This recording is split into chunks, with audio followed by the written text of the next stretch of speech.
What's up, gamers? Welcome back to Infinite Dice with me, Infinite D.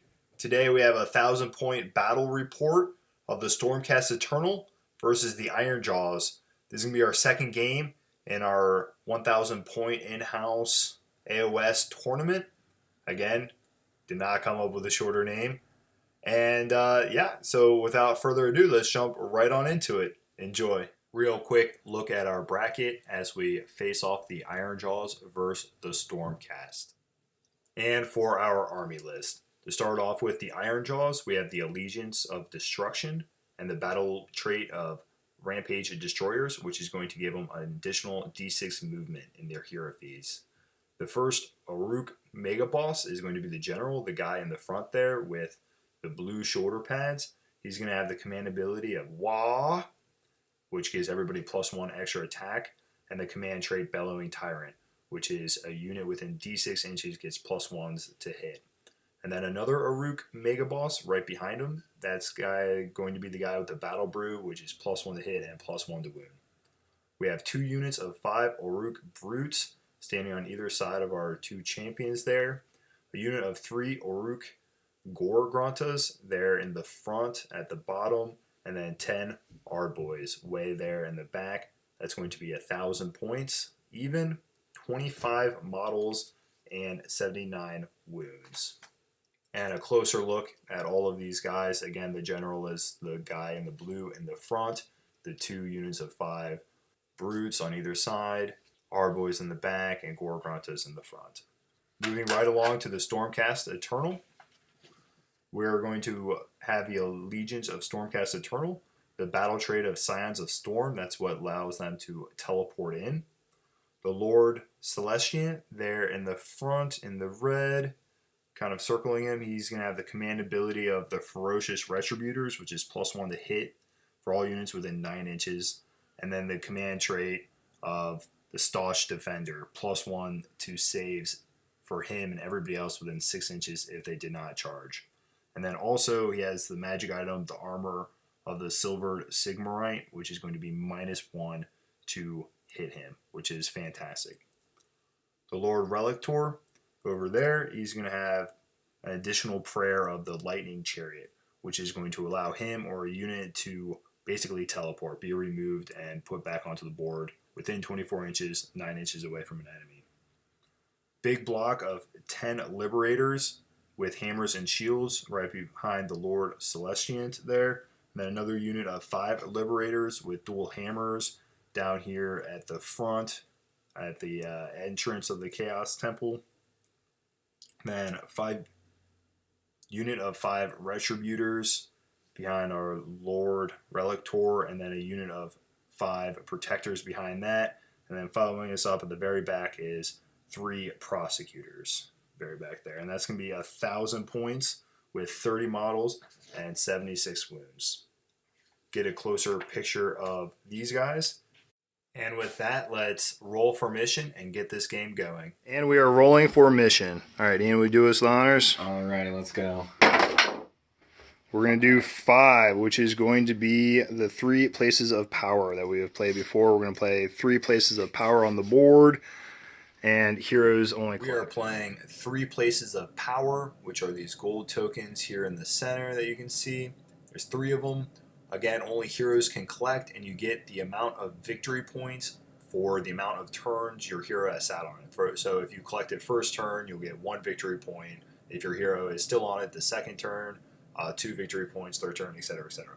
I finished deploying first, so I will take first turn. I get the option, and I chose to take first.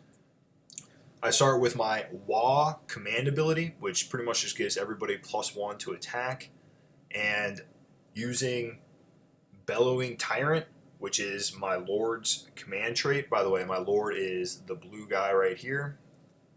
And this hero up here is the one with the Battle Brew, not the General. The General is the blue shoulder pads, and he's going to use Bellowing Tyrant on these Ardboys that I'm pointing at, giving them +1 to hit.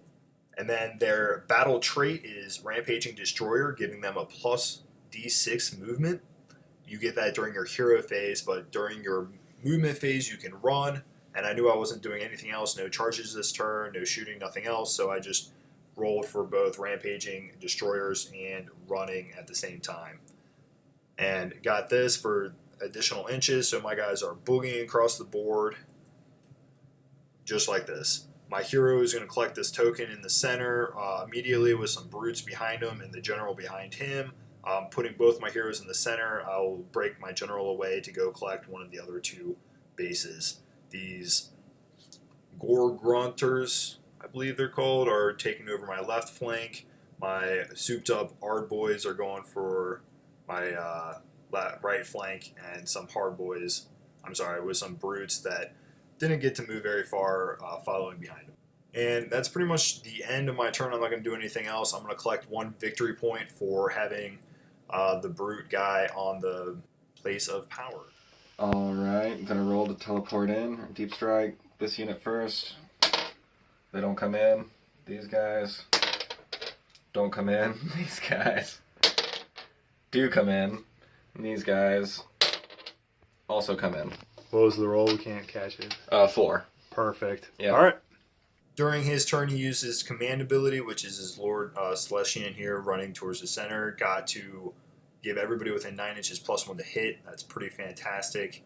And then his Lord Relictor over here cast no prayers, or, prayed no prayers, if you will, by choice.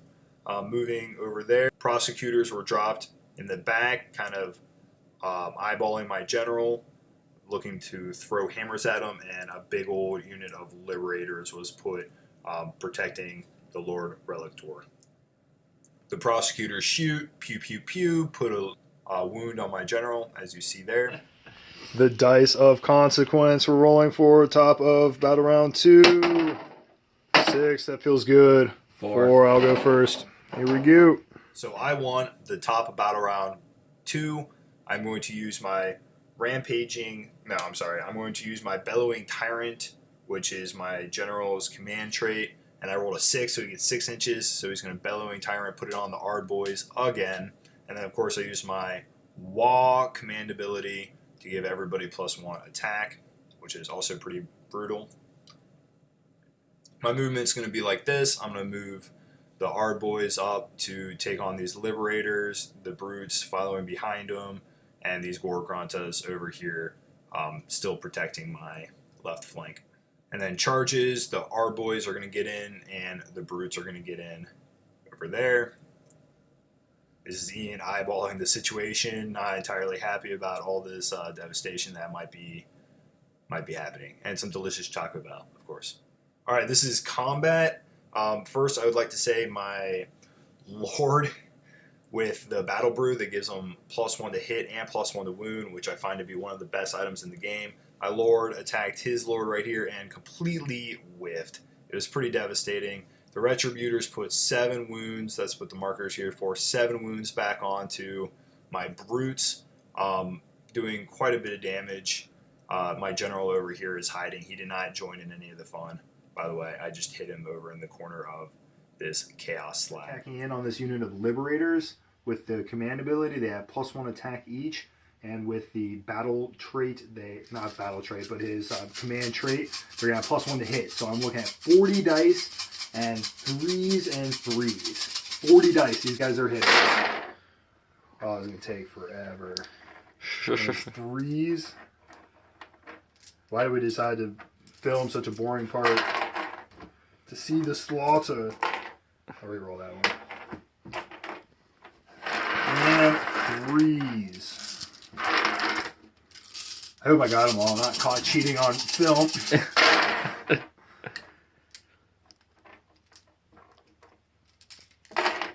Alright, it's going to be that many saves. Oh, good God. Alright. No rent, so 4s, re-rolling 1s. Yeah.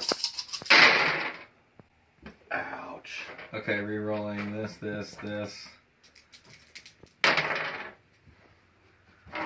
Alright, so failed. How many is that? It's 4 ups, right? Yep. Yeah, failed. How many wounds? How many you got in your hand? 2, 4, 6, 7. 7 wounds.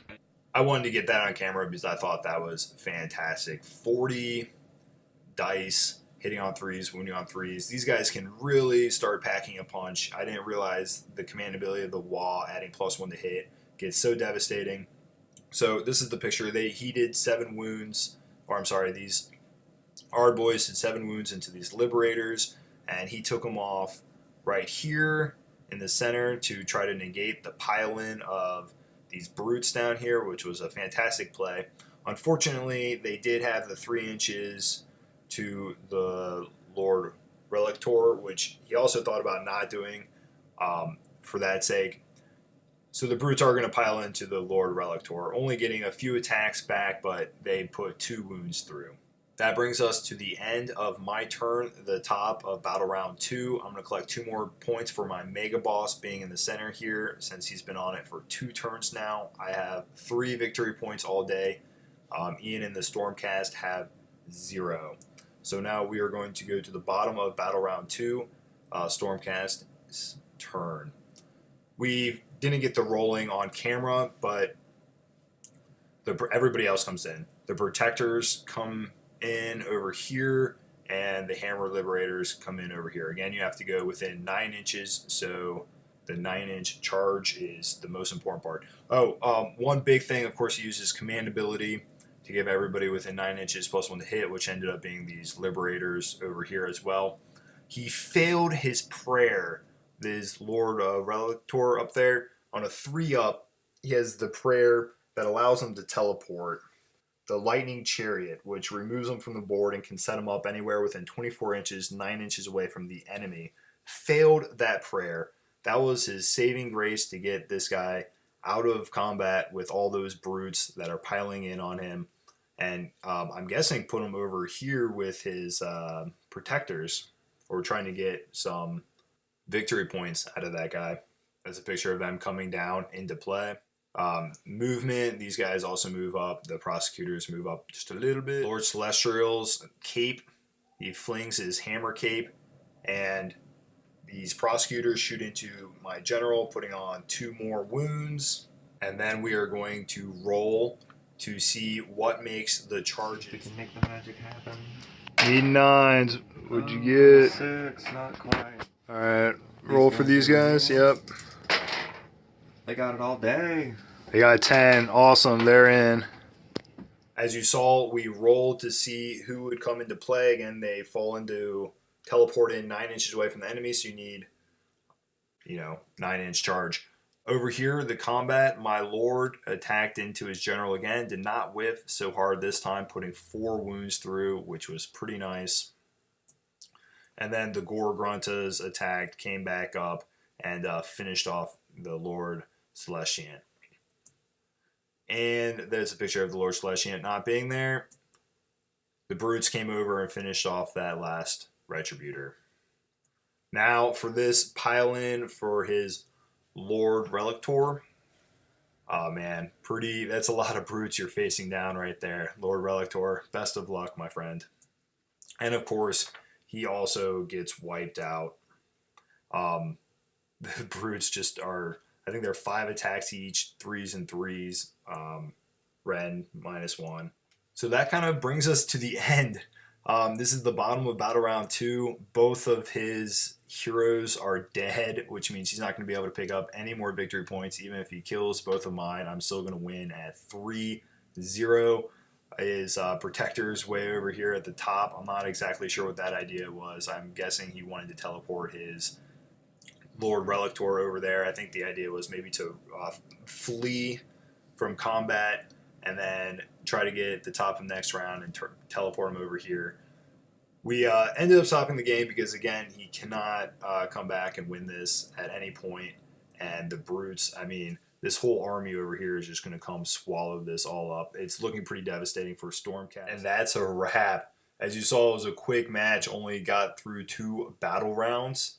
And this is our current standing brackets. Ironjawz will move on, and Stormcast will drop down into our constellation brackets.